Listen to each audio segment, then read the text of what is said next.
Yes students, આજે આપણે સાતત્યના વિકલનમાં આગળના એક્ઝામ્પલ જોઈશું. આપણે અમુક વિધેયો સાતત્ય છે એવું સાબિત કર્યું છે. ગયા લેક્ચરમાં આપણે જોયું હતું તો કે અચળ વિધેય એ તેના પ્રદેશ પર સતત વિધેય છે. એ જ રીતે આપણે બીજું એક વિધેય પણ સાબિત કર્યું હતું કે તદેવ વિધેય એટલે કે એફ ઓફ એક્સ બરાબર એક્સ પણ તેના પ્રદેશ પર સતત વિધેય છે. હવે છે ને આપણે અમુક થોડુંક આપણે આગળ વધવાનું છે, એટલે અમુક વિધેય સતત છે એ આપણે જોઈ લઈશું, પછી એનો ઉપયોગ કરીશું. અને એવા વિધેયો આપેલા હોય ત્યારે એ સાબિત કરવાની જરૂર નથી, પરંતુ એ વસ્તુઓ સતત છે તેના પ્રદેશ, એના વ્યાખ્યાયિત પ્રદેશ પર સતત છે એવું સ્વીકારીને પછી એના પરથી આપણે અમુક દાખલાઓ કરવાના હોય છે. એટલે અમુક વિધેયો આપણે યાદ રાખવાના છે.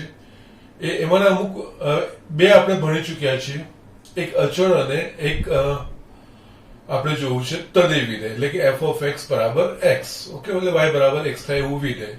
એનામાં જ એક આ બીજું જોઈ લઈએ છે, એના પછી એક બીજું પણ બતાવું છું, અને પછી આપણે એનું બીજગણિત પરથી આ બધી વસ્તુઓ કે કેટલાક વિધેયો એના પ્રદેશ પર સતત છે એવું સ્વીકારીને પછી આપણે એના પરથી અમુક દાખલાઓ ડાયરેક્ટ ગણી શકીએ છીએ. એના માટે આપણે આવી રીતે અલગથી દરેક વખત સાતત્ય બતાવવાની જરૂર નહીં પડશે, કારણ કે આ ચોક્કસ વ્યાખ્યાયિત થયેલા વિધેયો છે. આપણે આગળ ભણી પણ ગયા છે, એના પ્રદેશ અને વિસ્તાર વિશે જાણીએ છીએ, એટલે એના સાતત્ય વિશે પણ આપણે અમુક સ્વીકારીને પછી બીજા દાખલા કરવાના થશે. એટલે એમાંનું એક આવશે, સાબિત કરો કે પ્રત્યેક બહુપદી વિધેય સતત વિધેય છે.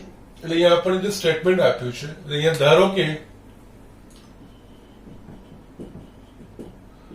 એફ ઓફ એક્સ બહુપદી વિધેય, એટલે કે એક્સ ની એક કરતા મોટી ઘાત હોય એવું કોઈ પણ વિધેય એ બહુપદી વિધેય કહેવાય.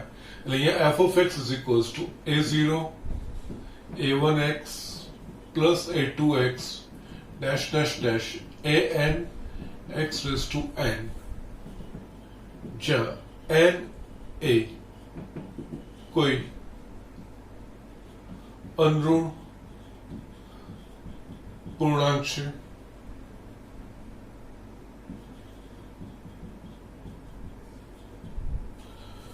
ઓકે, અનઋણ એટલે ઋણ સિવાયનો કોઈ પૂર્ણાંક છે. ai belongs to r, એટલે કે આ બધા જ સહગુણકો a0 a1 up to an એ કોઈ વાસ્તવિક સંખ્યા છે, તથા an is not equals to 0, એટલે કે જે મહત્તમ ઘાત છે એની સાથેનું સહગુણક શૂન્ય નથી એવું આપણે સમજવાનું હોય.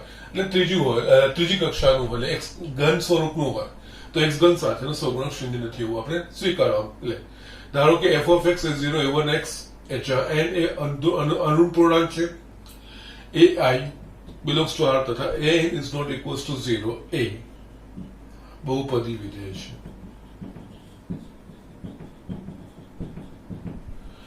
ઓકે, અહીંયા x belongs to r જ આવે.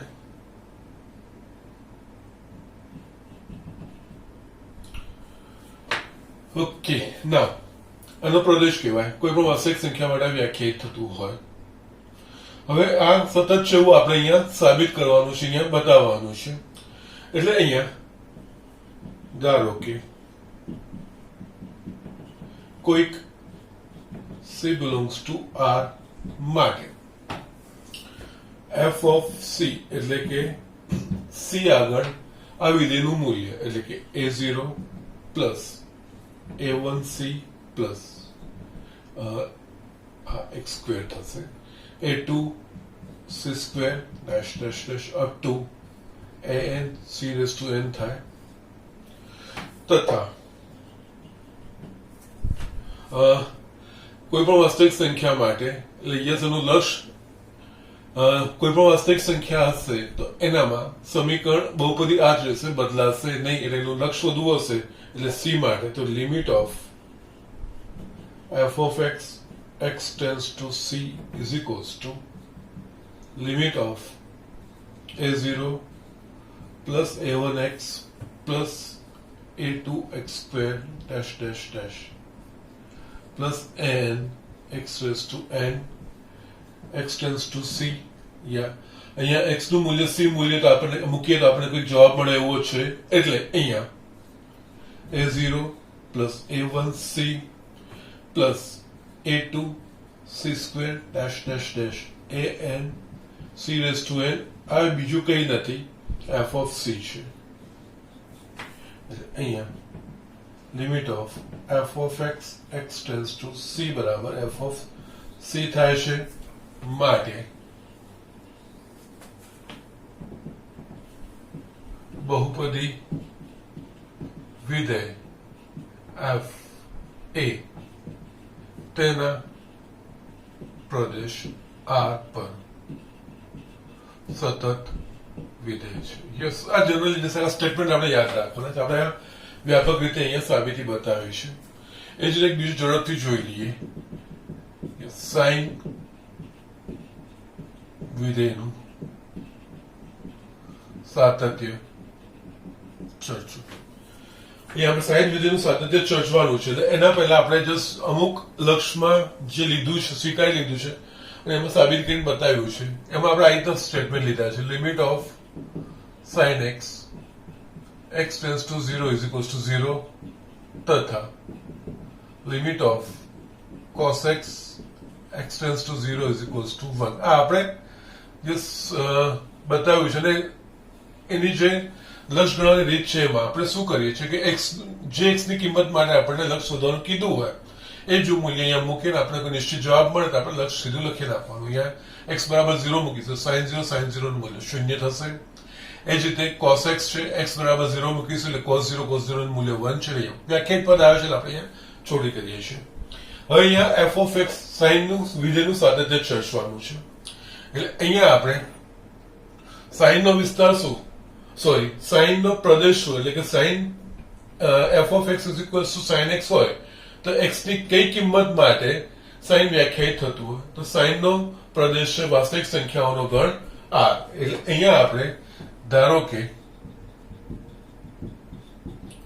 f of x is equals to sin x x belongs to r. આને આપણે વ્યાખ્યાયિત કર્યું સાઇન નું વિધેય, કારણ કે એનો પ્રદેશ r છે એટલે f of x is equals to sin x is equals to x belongs to r લખાશે. એટલે અહીંયા હવે આપણે આ સતત છે કે નહીં એ ચકાસવાનું છે. એટલે અહીંયા ધારો કે કોઈક c belongs to r માટે અહીંયા કોઈ પણ વાસ્તવિક સંખ્યા માટે સાઇન વ્યાખ્યાયિત છે. કોઈ c belongs to r માટે f of c is equals to sin c આ વસ્તુ લખી શકાય, કારણ કે કોઈ પણ વાસ્તવિક સંખ્યા માટે સાઇન વ્યાખ્યાયિત છે. એટલે આ કોઈક વાસ્તવિક સંખ્યા હશે તો આપણે આ વસ્તુ લઈ શકીશું. એના સિવાય તથા limit of f of x x tends to c is equals to limit of f of x એટલે આપણે અહીંયા લેવાનું છે sin x x tends to c. હવે છે ને આપણે જે આ પરિણામનો ઉપયોગ અહીંયા આ પરિણામ વાપરવું હોય તો આપણા પાસે હોવું જોઈએ x tends to c છે. તો આપણે એના માટે કામ કરી શકીએ. યસ, અહીંયા જે આપણે મેં તમને કીધું છે લક્ષણ દાખલા ગણવા માટે આદેશ એ વસ્તુને આપણે વિચારીએ. એટલે અહીંયા આ બેનો તફાવત થવો જોઈએ શૂન્ય, બીજું કંઈ જ નથી. એટલે એના માટે શું કરવાનું, ધારો કે x is equals to c plus h. Okay, એટલે આના પરથી આપણે લખી શકીએ જેમ x tends to c તેમ h tends to 0. એટલે કે જેમ x નું મૂલ્ય c ને અનુસરે તેમ h નું મૂલ્ય 0 ને અનુસરે. તો આના પરથી આપણે આ વસ્તુ આ લખીએ અહીંયા limit of f of x x tends to c. અહીંયા આની જગ્યાએ લિમિટ ઓફ x ની જગ્યાએ આપણે c plus h મૂકીએ. અહીંયા sin c plus h થઈ ગયું. યસ, આખું આમાં કન્વર્ટ થઈ ગયું. અહીંયા આપણે h tends to 0 આવું લખી શકીએ. c માંથી h માં આપણે રૂપાંતરિત કરી નાખ્યું. હવે અહીંયા is equals to limit of આનું આપણે વિસ્તરણ કરીએ sin c cos h plus cos c sin h, h tends to 0. Yes, અહીંયા સરવાળો છે એટલે લક્ષ છૂટો થાય. Limit sin c cos h, h tends to 0 plus limit cos c sin h, h tends to 0. હવે અહીંયા જે ચલ છે એ h થઈ ગયું એટલે h સિવાય બાકીના કિંમત અચળ કહેવાય એટલે અહીંયા sin c વાળું પદ અચળ કહેવાશે, બહાર આવશે એટલે અહીંયા sin c into limit cos h, h tends to 0 plus અહીંયા cos c બહાર આવશે, limit of sin h, h tends to 0. Yes, હવે આ બે પરિણામનો અહીંયા ઉપયોગ કરવાનો છે. અહીંયા cos h, h tends to 0 એટલે આપણને અહીંયા 1 મળશે. અહીંયા sin c into 1 plus cos c into 0 is equals to sin c. sin c એ બીજું કંઈ નથી, f of c છે.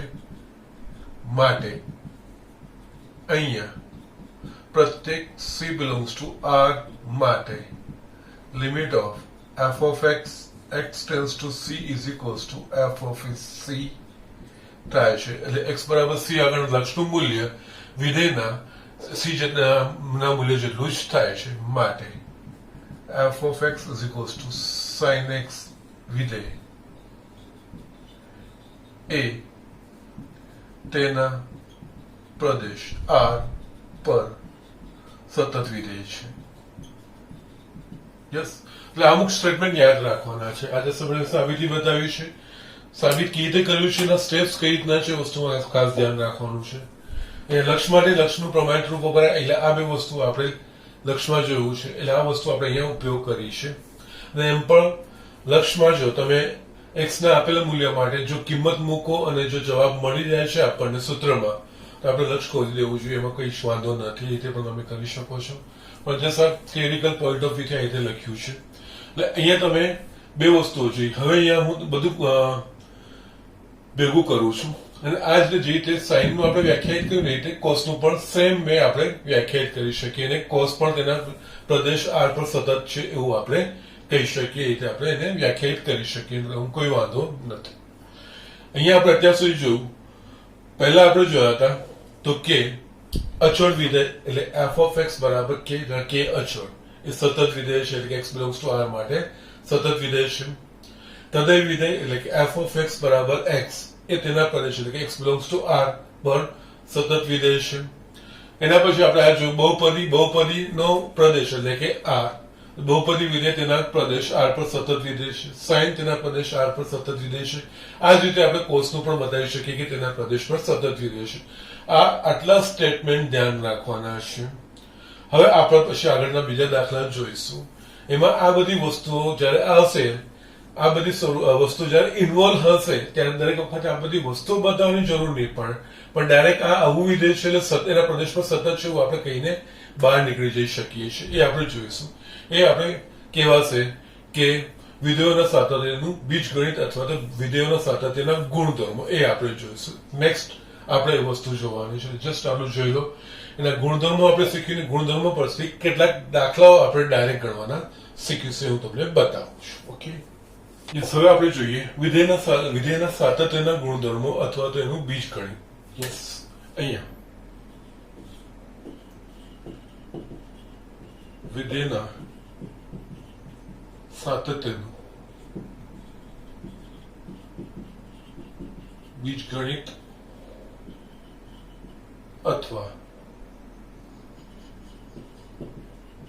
વિધેયના સાતત્યના ગુણધર્મો. નિયમો પણ તમે કહી શકો છો. એ રીતે આપણે વાપરવાના છે. યસ, અહીંયા આપણે ધારો કે વિધેયો f અને g એ કોઈ પણ વાસ્તવિક સંખ્યા c આગળ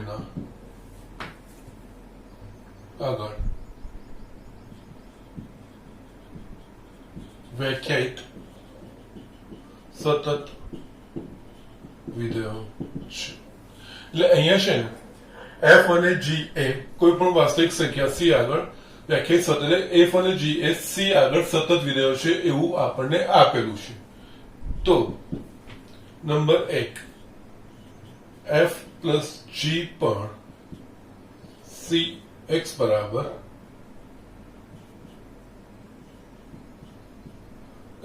સી આગળ સતત વિધેય છે. આપણે લક્ષ્યમાન અને વિકલનમાં જોયા હતા, જે બીજગણિત કે આપણે એના ગુણધર્મો. બે વિધેયો કોઈ એક ચોક્કસ સંખ્યા આગળ એમનું લક્ષ્ય અસ્તિત્વ ધરાવતું હોય તેમનો સરવાળો પણ આપણે કોઈ એક ચોક્કસ સંખ્યા આગળ અસ્તિત્વ ધરાવે છે, એ રીતનું જ આ છે. એફ અને જી એ કોઈ પણ વાસ્તવિક સંખ્યા એક્સ બરાબર સી આગળ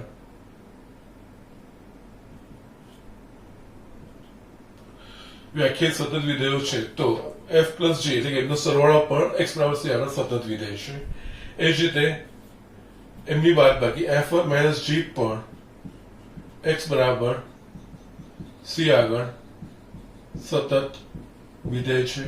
અને આપણે સાબિતી નથી બતાવવાની જરૂર નથી, જસ્ટ સ્ટેટમેન્ટ તરીકે તમે યાદ રાખશો તો વાંધો નથી. થર્ડ એફ ઇન્ટુ જી પણ એક્સ બરાબર સી આગળ સતત વિધેય છે. આનું બીજું એક વસ્તુ આવે, આના પરથી જ આપણે સાબિત કરી શકીએ બંનેમાંથી કોઈ એક આપણે અચળ લઈ શકીએ. એટલે કે અહીંયા લેમડા ઇન્ટુ જી, જ્યાં લેમડા અચળ છે પણ એક્સ બરાબર સી આગળ સતત વિધેય છે. પાંચમું એફ બાય જી, જ્યાં G of C is not, કારણ કે વ્યાખ્યાયિત થવું જોઈએ એટલે એક્સ બરાબર સી આગળ છેદ શૂન્ય થવો જોઈએ નહીં. એફ ભાગ્યા જી, જ્યાં G of C is not equal to 0 પણ એક્સ બરાબર સી આગળ સતત વિધેય છે. આનો ઉપયોગ કેવી રીતે કરવાનો તમને બતાવું છું. જસ્ટ અહીંયા સ્ટેટમેન્ટ છે, ધ્યાન રાખજો. આ જ રીતે આના પરથી બીજું સાત, જો ધારો કે એફ ને આપણે અચળ વિધેય તરીકે લઈએ તો સાતમું લેમડા બાય જી, જ્યાં લેમડા અચળ હોય તથા G of C is not equals to 0 પણ એક્સ બરાબર સી આગળ સતત વિધેય છે એમ કહેવાય. જસ્ટ આના ગુણધર્મો છે, એટલે આપણે કાર્ય નિયમો બી કહી શકીએ. સોરી, અહીંયા જે શબ્દ મને યાદ નતો આવતું, કાર્ય નિયમો. તમે આમને વિધેયોના સાતત્યનો બીજગણિત, ગુણધર્મો કે કાર્ય નિયમો ત્રણેયમાંથી કોઈ પણ એક વસ્તુ કહી શકો છો. જો કોઈ બે વિધેયો આપેલા હોય, એટલે હવે જસ્ટ હું તમને જોઈએ આપણે કયા કયા સ્વીકાર્યા છે કે સતત વિધેયો છે તેના પ્રદેશ પર. તો આપણે સ્વીકાર્યું છે કે અચળ વિધેય તેના પ્રદેશ આર પર સતત વિધેય છે. એના પછી તદય વિધેય તેના પ્રદેશ આર પર સતત વિધેય છે. બહુપદી વિધેય તેના પ્રદેશ આર પર સતત વિધેય છે. એના પછી સાઇન અને કોસ તેના પ્રદેશ આર પર સતત, આ બધા આપણે લઈ લીધા છે. હવે આ બધાનું કોઈ પણ સંયોજન એટલે કે સરવાળો કે સંયોજિત વિધેય હજુ બાકી છે. એના પછી નેક્સ્ટ આપણે જોવાનું છે સંયોજિત વિધેયનું સાતત્ય. એ થોડુંક નવું છે, પણ અહીંયા જસ્ટ આમાંથી કોઈ પણ વિધેયો હોય અને વિધેયોના આપણને સાતત્ય ખબર હોય તો એનો સરવાળો, ગુણાકાર, બાદબાકી એ પણ સતત વિધેયો છે એવું આપણે કહી શકીએ છીએ. એક બે એક્ઝામ્પલ તમને બતાવીશ. એકચ્યુઅલી એક એક્ઝામ્પલ બી છે, આના પછી શેષ એ જોવાનું છે. પણ એફ અને જી એ બંને સતત વિધેયો હોય કોઈ એક બિંદુ આગળ, કોઈ એક મૂલ્ય માટે કે કોઈ એક પ્રદેશ પર, સમાન પ્રદેશ પર એફ અને જી જો સતત વિધેયો હોય તો એ વિધેયોનો સરવાળો, એ વિધેયોની બાદબાકી, એ વિધેયનો ગુણાકાર, એ વિધેયનો ભાગાકાર એ પણ સતત વિધેય છે એવું કહેવાય. એ રીતે આપણે એનો ઉપયોગ કરવાનો છે. દાખલા જોઈશું એટલે તમને વધારે ખબર પડશે. એટલે અહીંયા આમાંનો એક બે દાખલા જે બુકના છે એ જોઈ લઈએ, પછી સ્વાધ્યાયના અમુક દાખલા છે એ વસ્તુ જોઈને તમને કેવી રીતે આને ઇમ્પ્લિમેન્ટ કરાશે એ વસ્તુ આપણે જોઈશું. ઓકે,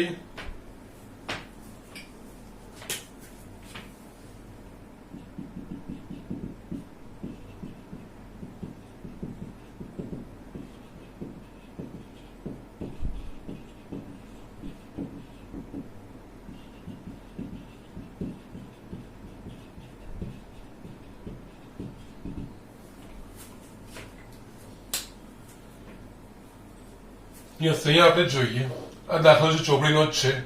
સાબિત કરો કે સમય વિધેય તેના પ્રદેશ પર સતત વિધેય છે. ઓકે, ના અહીંયા હવે આપણે આ બધા ગુણધર્મોનો ઉપયોગ કરીશું. પહેલા તો આપણે સમય વિધેય કોને કહેવાશે. અહીંયા સમય વિધેય એટલે કે f of x is equals to p of x છેદમાં q of x, જ્યાં p of x અને q of x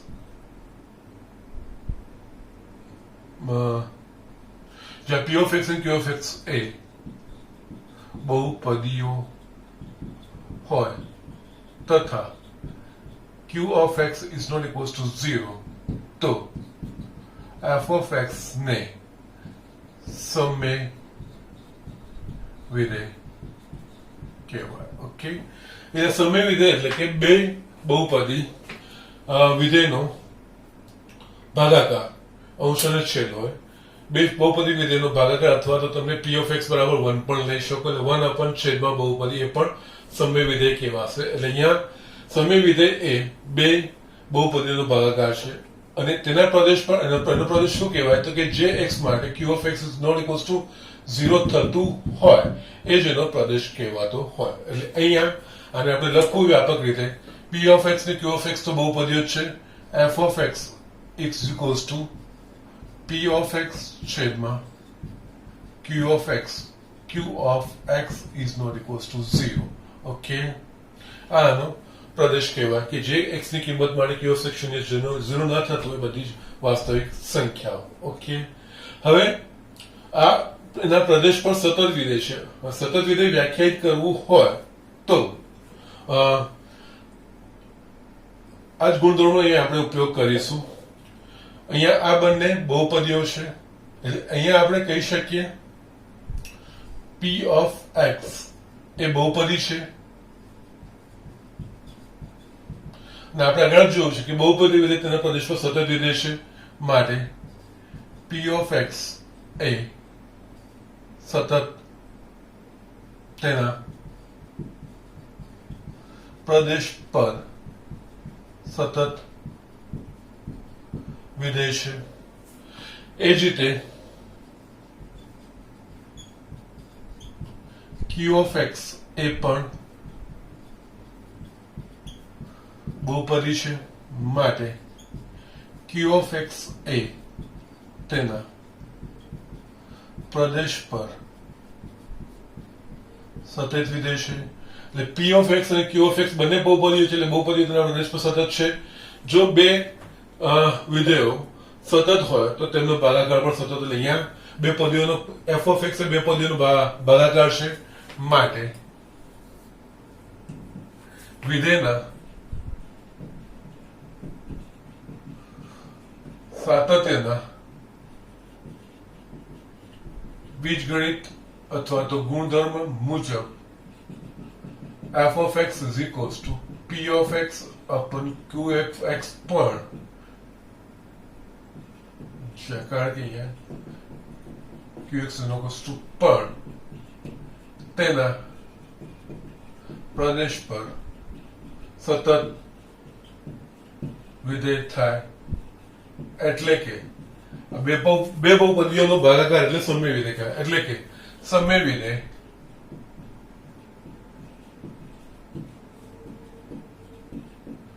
તેના પ્રદેશ પર સતત વિધેય છે. જસ્ટ આ રીતે આપણે કરવાનું છે. અહીંયા અમે ગુણધર્મો લખ્યા અને અહીંયા ગુણધર્મો અહીંયા આપણે હવે આ રીતે કરવાનું છે. આ જેમ જેમ છે એ વસ્તુ આપણું સ્વીકારતું જવાનું છે. હવે આ સમય વિધેય બહુ તેના પ્રદેશ પર સતત છે એવું બી આપણે લઈ શકીએ છીએ. એટલે બેઝિકલી જે હતા એ કોસ અને સાઇન, એના સિવાય બહુપદી, તદેવ, અચળ, આટલા સતત છે એવું આપણે માનીને બાકીના એના પરથી બીજા ઘણા બધા વિધેયો સતત છે એવું સાબિત કરી શકીએ. અને એના માટે આ ગુણધર્મોનો ઉપયોગ કરવાનો છે. ગુણધર્મોની સાબિતી બતાવવાની જરૂર નથી. આપણે જે રીતે લક્ષી સાબિતી બતાવી છે એ રીતે જ એને બતાવી શકીએ છીએ. એક રીતે પૂછવા નથી, અહીંયા બતાવ્યું નથી, પણ જસ્ટ અહીંયા મેં ગુણધર્મો લખ્યા છે. એ ગુણધર્મો તમારે ધ્યાન રાખવાના છે. એના પ્રમાણે એનો સાતત્ય, વિધેય સાતત્ય છે કે નહીં એ બતાવવામાં એનો આપણે ઉપયોગ કરવાનો છે. તે આપણે જોઈશું, એનો કઈ વાંધો નથી. ઓકે, તો જસ્ટ જોઈ લો. આના પછી હજુ પણ એક બતાવીને પછી અમુક દાખલા હું તમને બતાવું છું કે કઈ રીતે આમાં એનો ઉપયોગ થાય. યસ, અહીંયા આપણે જોઈએ, સાબિત કરો કે વિધેય f of x બરાબર tan x સતત છે. બસ અહીંયા ગુણધર્મોનો ઉપયોગ કરીને જ કરવાનો છે. અહીંયા આપણા પાસે શું છે? f of x is equals to tan x. tan x એટલે બીજું કઈ જ નહીં, sin x upon cos x, જ્યાં cos x is not equals to 0, કારણ કે cos 0 થાય ત્યારે વ્યાખ્યાયિત ના થાય. એટલે અહીંયા f of x is equals to tan x સતત છે. એટલે એનો અર્થ અહીંયા આપણે તેના પ્રદેશ પર, એટલે કે tan x ની જે કિંમતો માટે વ્યાખ્યાયિત હોય એ બધી કિંમતો માટે સતત છે એ આપણે બતાવવાનું હોય. એટલે અહીંયા again cos x is not equals to 0, એટલે કે cos નું મૂલ્ય શૂન્ય ના થવું જોઈએ, કારણ કે cos નું મૂલ્ય શૂન્ય થશે ત્યારે tan વ્યાખ્યાયિત થશે નહીં. તો અહીંયા આ રીતે પણ લખી શકીએ sin x upon cos x, જ્યાં x is not equals to 2n plus 1 pi by 2. Okay, એટલે x કોઈ પણ વાસ્તવિક સંખ્યા હોય પણ આના સિવાયની, કારણ કે આના માટે પાઈ બાય 2 ના અયુગ્મ ગુણાંક માટે cos શૂન્ય થશે ત્યારે tan વ્યાખ્યાયિત થશે. એટલે આ વસ્તુ થઈ ગયું. યસ, હવે કઈ જ નહીં, આ વસ્તુ આપણે લખ્યું, આનો પ્રદેશ કહેવાશે x belongs to r અને x is not equals to r, અને અથવા તો જ્યાં x is not equals to 0, અથવા આ પણ લખી શકો x belongs to r minus 2n plus 1 pi by 2, sorry, n belongs to z. Yes, આ રીતે તમે અહીંયા લખી શકો છો. આ બેમાંથી કોઈ પણ એક. આનો પ્રદેશ વ્યાખ્યાયિત થાય, બીજું કઈ જ નથી. એટલે અહીંયા f of x is equals to sin x upon cos x. હવે તમને ખબર છે sin x ના પ્રદેશ પર સતત છે, cos x ના પ્રદેશ પર સતત છે, એટલે એનો ભાગાકાર એના પ્રદેશ પર સતત છે. ઓકે, હવે આપણે જાણીએ છીએ, ડાયરેક્ટ લખો, હવે આપણે જાણીએ છીએ કે f sin x અને cos x તેના પ્રદેશ પર સતત વિધેય છે, માટે sin x અને cos x વિધેયનો ભાગાકાર પણ સતત વિધેય થાય, માટે f of x is equals to sin x upon cos x, જ્યાં x is not equals to 2n plus 1 pi by 2, n belongs to z પણ સતત વિધેય છે. યસ, આ રીતનું આ વસ્તુ આપણે કરવાની છે. અને તમારી ચોપડીમાં અમુક દાખલાઓ તમને આ રીતના આપેલા છે. એટલે અહીંયા બહુ જ ઝડપથી, જો તમને આ રીતે કે અહીંયા જે રીતે f of x is equals to tan x છે, f of x is equals to cot x કે, તો તમારે cot x નું આગળ પ્રમાણે કરવાની જરૂર નથી હવે, કારણ કે તમને ખબર છે cot x is equals to cos x upon sin x, જ્યાં sin x is not equals to 0, એટલે કે x is not equals to n pi, n belongs to 0, કારણ કે sin એ n pi માટે, એટલે કે પાઈ કે પાઈના ગુણાંકમાં એ શૂન્ય થશે. એટલે અહીંયા આપણે cot x is equals to cos x upon sin x, yes, cos sin એના પ્રદેશમાં વ્યાખ્યાયિત છે, સતત વિધેય છે, એટલે એનો ભાગાકાર એ જ રીતે sec નું પણ કરી શકો, cosec નું પણ કરી શકો. એટલે આ વસ્તુ તમારે ધ્યાન રાખવાની છે અને અહીંયા આ પ્રમાણે કરવાનું છે. અને આ જ રીતનું તમને જસ્ટ એક એક્ઝામ્પલ હું તમને બતાવ્યું, તમારી ચોપડીમાં જ છે.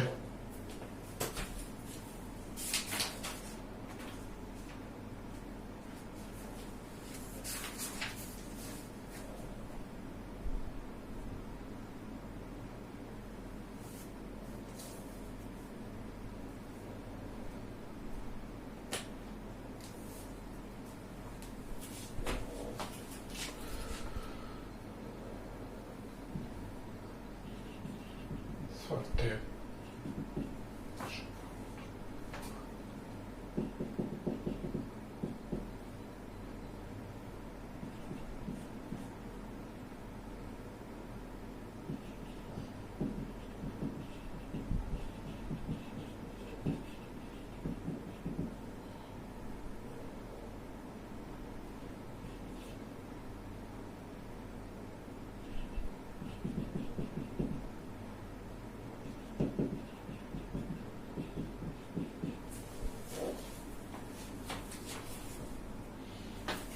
યસ અહીંયા તમારો એક એક્ઝામ્પલ છે વિધેયોનું સાતત્ય ચર્ચો સ્વાધ્યાય 5.1 માં છે એક્ઝામ્પલ 21 છે એમાં 3 એક્ઝામ્પલ છે એમાં એક એક્ઝામ્પલ મેં અહીંયા લીધો છે f of x is equals to sin x plus cos x આનું સાતત્ય ચર્ચવાનું છે તો આનું સાતત્ય ચર્ચવા માટે આપણે આગળ જે કર્યું છે એના આખા પ્રદેશ પર આપણે f of c શોધીએ એનું લક્ષ શોધીએ એવું કંઈ જ કરવાની તમારી જરૂર નથી કારણ કે અહીંયા શું છે તો કે અહીંયા sin x અને cos x નો આપણા પાસે સરવાળો છે એટલે અહીંયા આપણે sin x અને cos x ના પ્રદેશ પર સતત વિધેય છે આપણે સ્વીકારી લીધું છે તો યસ એમનો સરવાળો એટલે અહીંયા આપણે જ બતાવવાનું sin x a અને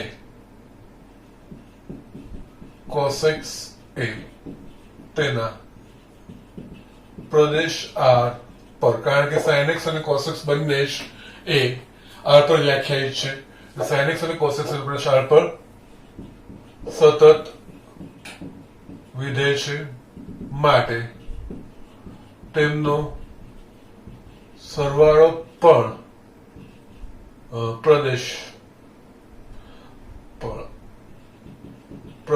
R પર સતત વિધેય હોય માટે f of x is equals to sin x plus cos x a x belongs to R અથવા તો R પર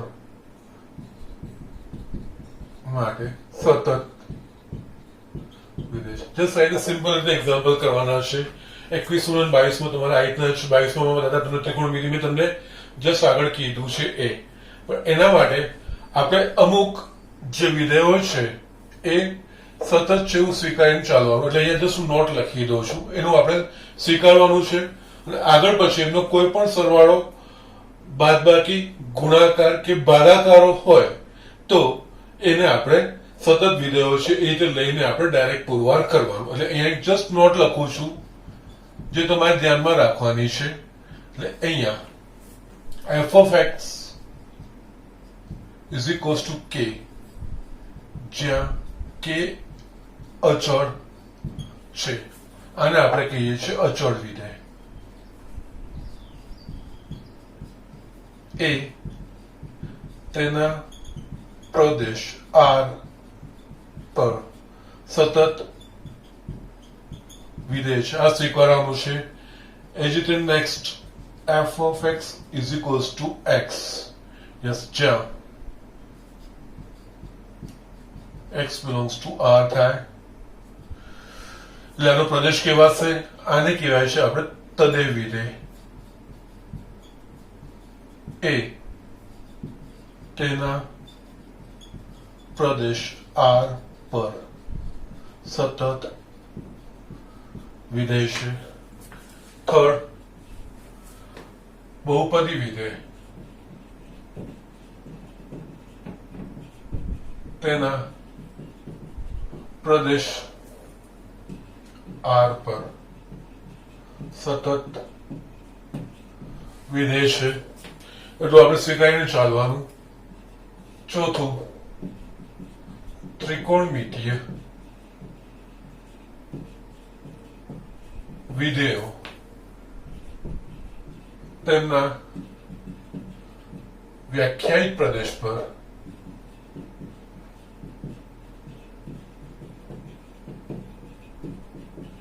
સતત વિધેયો છે એટલે અહીંયા ત્રિકોણમિતિય તેના વ્યાખ્યાયિત પ્રદેશમાં સતત વિધેય છે એટલે એનો મતલબ sin x અને cos x R પર tan x અને sec x R minus 2n plus 1 pi by 2 n belongs to z પર cot x અને cosec x r minus n pi n belongs to z પર સતત વિધેય છે. અહીંયા આ શબ્દ યાદ રાખવાનો છે, ધ્યાન રાખવાનું છે. તેને વ્યાખ્યાયિત પ્રદેશ પર sin અને cos r પર tan એ r minus cos ના શૂન્ય પર, એ જ રીતે cot એ r minus sin ના શૂન્ય પર અને sec એ r minus cos ના શૂન્ય પર અને cosec એ r minus cosec ના sin ના શૂન્ય પર વ્યાખ્યાયિત છે.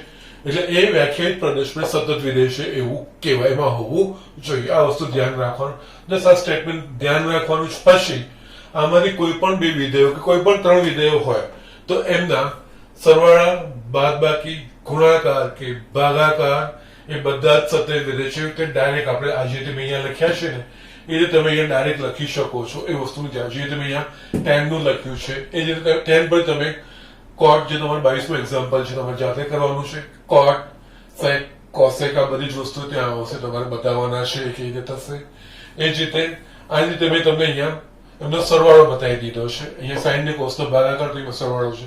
એ જ રીતે ગુણાકાર હોય, બાદબાકી હોય, બે કરતા વધારે હોય, એમનો સરવાળો, બાદબાકી, ગુણાકાર કે ભાગાકાર હોય તો પણ એ સતત છે એવું આપણે કહી શકીએ. એ રીતે ડાયરેક્ટ અહીંયા બતાવવાનું છે. ઓકે, આ જોઈ લો. આના પછી એક ઇમ્પોર્ટન્ટ કન્સેપ્ટ છે આપણા પાસે, સંયોજિત વિધેયનું સાતત્ય.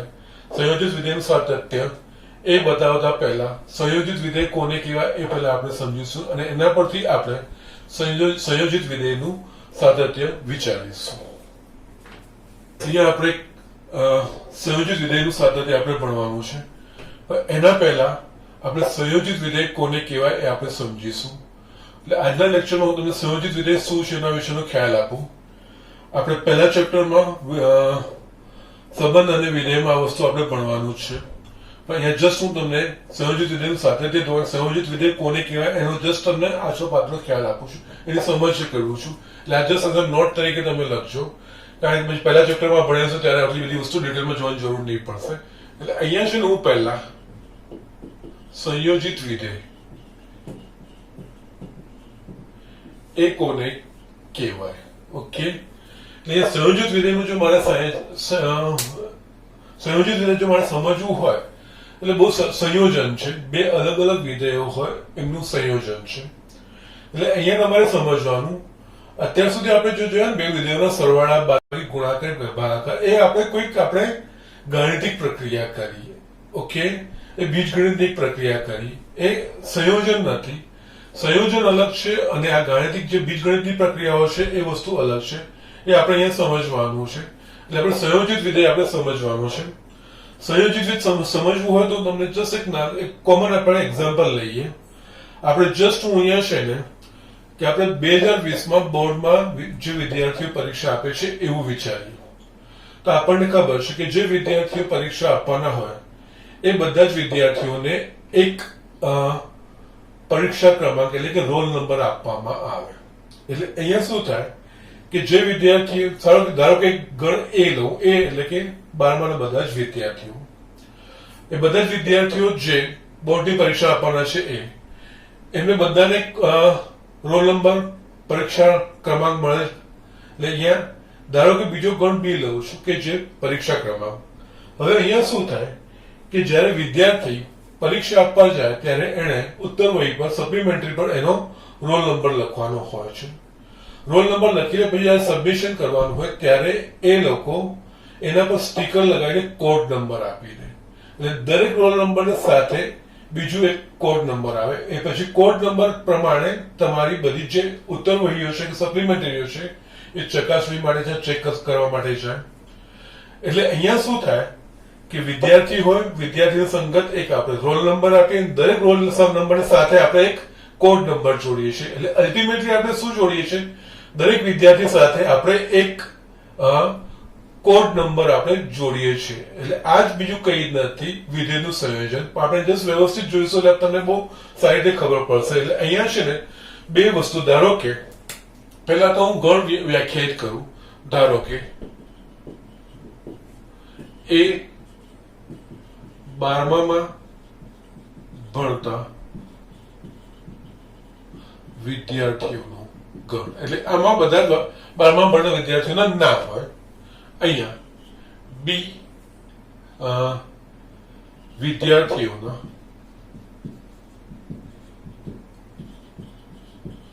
પરીક્ષા ક્રમાંક અથવા તો રોલ નંબર. સી પરીક્ષા ક્રમાંકને અનુરૂપ વિદ્યાર્થીના કોડ નંબર અથવા સાંકેતિક નંબર.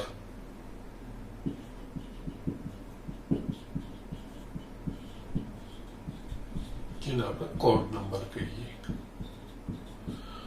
ઓકે, એટલે અહીંયા જસ્ટ આ બધી વસ્તુ અહીંયા રીતે કરું છું. ગણ હું લખું છું, આ એ,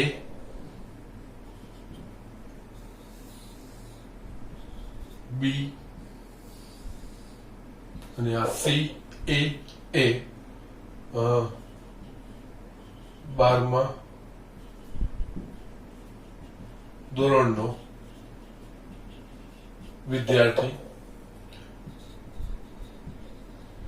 વિદ્યાર્થીનો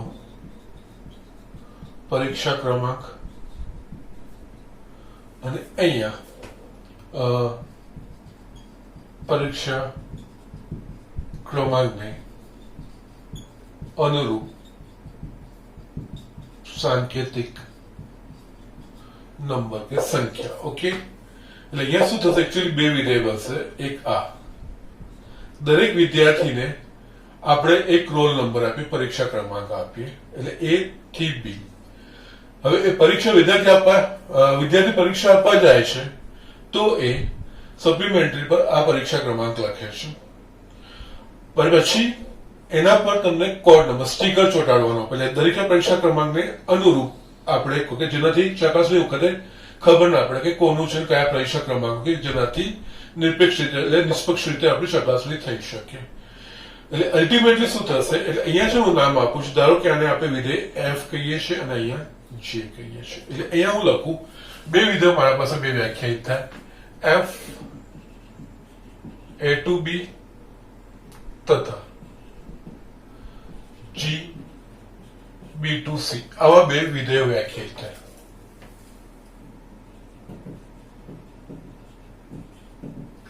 ઓકે, જ્યાં એફ ઓફ એ એટલે કે આનો ઘટક હોય, સ્મોલ એ આનો ઘટક છે, સ્મોલ બી આનો ઘટક છે. એફ ઓફ એ એટલે અહીંયા વિદ્યાર્થી એને અનુરૂપ પરીક્ષા ક્રમાંક. એટલે અહીંયા વિદ્યાર્થી એને અનુરૂપ પરીક્ષા ક્રમાંક શું હશે તો કે બી માં, એટલે એ હશે કોઈક બી.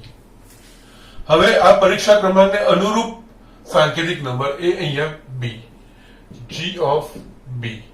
અહીંયા પરીક્ષા ક્રમાંક બી ને અનુરૂપ સાંકેતિક નંબર કે ક્રમાંક. અલ્ટિમેટલી શું કરીએ છીએ, અહીંયા દરેક વિદ્યાર્થીને એક રોલ નંબરને અનુરૂપ સપ્લિમેન્ટરી પરનો કોડ નંબર. એટલે અલ્ટિમેટલી આપણે આ વસ્તુ કરીએ છીએ. દરેક વિદ્યાર્થીને અનુરૂપ એક ચોક્કસ નંબર આપણે એને આપીએ છીએ. એટલે એને શું છે, એફ અને જી બંને, આને આપણે આ રીતે જી ઓ F A two C, actually F A two B G B two C, અને આ બંનેનું સંયોજન ભેગું થઈને છેલ્લે મને અહીંયા મળે કે દરેક વિદ્યાર્થીને અનુરૂપ એક ડાયરેક્ટ આ વસ્તુ નથી આવતી. પેલા વિદ્યાર્થીઓ હોય, વિદ્યાર્થીઓને પહેલા આપણે રોલ નંબર આપીએ, એ રોલ નંબરને અનુરૂપ પછી એક્ઝામમાં તમને એનો સાંકેતિક નંબર કોડ નંબર મળે. એટલે છેલ્લે શું થાય, એકચ્યુઅલી સંબંધ બને આ બેની વચ્ચે, વિધેય આ બેની દરેક વિદ્યાર્થી સાથે એક ચોક્કસ કોડ નંબર જોડાઈ જાય, એટલે કે આ બેનું સંયોજન બને. આને કહેવાય સંયોજન. હવે કેવી રીતે વ્યાખ્યાયિત થશે આ, એટલે અહીંયા આનું જો વ્યાખ્યાયિત કરવાનું હોય એટલે અહીંયા, અને જે મેં અહીંયા લખ્યું છે ને એફ ઓફ એ, એટલે એ એટલે કોઈ પણ વિદ્યાર્થી, એફ ઓફ એ અને એ ટુ બી છે, એટલે દરેક વિદ્યાર્થીને અનુરૂપ પરીક્ષા ક્રમાંક બી એ આમાંથી કોઈક હશે. દરેક પરીક્ષા ક્રમાંકને અનુરૂપ એક સાંકેતિક નંબર એ સી માં હશે. એટલે અહીંયા આપણે બે વિધેયો છે, એટલે બે વિધેયોનું જો સંયોજન મારે વ્યાખ્યાયિત કરવું હોય તો, અને અહીંયા કયો જો GOF દરેક વિદ્યાર્થીને સાંકેતિક નંબર તો કયા ગણ એ થી સી થશે, વચ્ચેથી બી નીકળી જશે. એટલે અહીંયા જો એફ એ ટુ બી તથા જી બી ટુ સી વિધેયો હોય તો આ બે વિધેયનું સંયોજન g of f a to c દ્વારા, એટલે ગણ એ ને અહીંયા સી સાથે દરેક વિદ્યાર્થીને એના સાંકેતિક ક્રમાંક સાથે દ્વારા વ્યાખ્યાયિત કરવામાં આવે છે, જ્યાં g of f of x એને એ રીતે લખવામાં આવે છે, અથવા તો અને g of f of x x a x પ્રત્યેક x belongs to a. એટલે અહીંયા જો આ વસ્તુને હું અહીંયા કરું તો અહીંયા g of b, એટલે અહીંયા મેં જે લખ્યું છે ને અહીંયા g of b, હવે b બરાબર શું છે f of a, એટલે g of f of a આ રીતે, અથવા તો આ રીતે પણ લખાય g of f of a આ of a એ રીતે. એટલે a ને આની અંદર g ની હેઠળ આપણને મળે, સૌથી બહારનું વિધેય આપણને કહેવાશે g કહેવાશે. એ પરીક્ષા 12મા ધોરણમાં વિદ્યાર્થી, અને g એ બતાવે છે અનુરૂપ કોડ નંબર કે સાંકેતિક ક્રમાંક, એટલે g of b એટલે સૌથી બહારનું વિધેય કહેવાય. g of b એટલે g of f of a, એટલે જો અહીંયા હું લઉં, અહીંયાથી હું બહાર નીકળું, a એટલે વિદ્યાર્થી, f of a વિદ્યાર્થીને અનુરૂપ પરીક્ષા ક્રમાંક, એટલે g of પરીક્ષા ક્રમાંકને અનુરૂપ સાંકેતિક નંબર એ આપણે સીધો અહીંયા સાંકેતિક નંબર, એટલે અહીંયાથી આપણે a ને તમારે c સાથે જોડે છે, એને સંયોજન કહેવાશે. એટલે આ રીતનું છે. આ જશે એક એક્ઝામ્પલ, તમે જો ધ્યાન રાખશો, 12મા ધોરણમાં ભણતો વિદ્યાર્થી એને અનુરૂપ અહીંયા પરીક્ષા ક્રમાંક, એ પરીક્ષા ક્રમાંકને અનુરૂપ સાંકેતિક નંબર, અને છેલ્લે આપણે દરેક વિદ્યાર્થીને આપણે એક સાંકેતિક ક્રમાંક સાથે જે વિધેય સાથે જોડી શકીએ, એ આ બે વિધેયોનું સંયોજન કહેવાય. અને અહીંયા બીજી એક આ વસ્તુ ધ્યાન રાખવાની છે કે એને જે રીતે GOF લખીએ છીએ ને એ રીતે FOG પણ મળે, પણ GOF ક્યારે વ્યાખ્યાયિત થાય કે જ્યારે એ આપણે પહેલા ચેપ્ટરમાં ભણીશું ત્યારે. જસ્ટ એક અહીંયા ધ્યાન રાખવાનું કે જ્યારે f નો વિસ્તાર એ g ના પ્રદેશનો ઉપગણ હોય ત્યારે GOF વ્યાખ્યાયિત થાય. એ હું જસ્ટ નોટ બીજી પણ લખી દઉં છું, એમાં ધ્યાન રાખજો. જ્યારે વિધેય અને આપણે સંબંધ ભણીશું પહેલું ચેપ્ટર ત્યારે વસ્તુ ડિટેલમાં જોઈશું. હમણાં જસ્ટ આટલું. GOF એ ત્યારે જ વ્યાખ્યાયિત થાય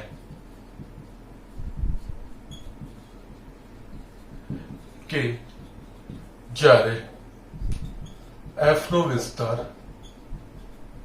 એ g ના પ્રદેશનો ઉપગણ હોય, એટલે કે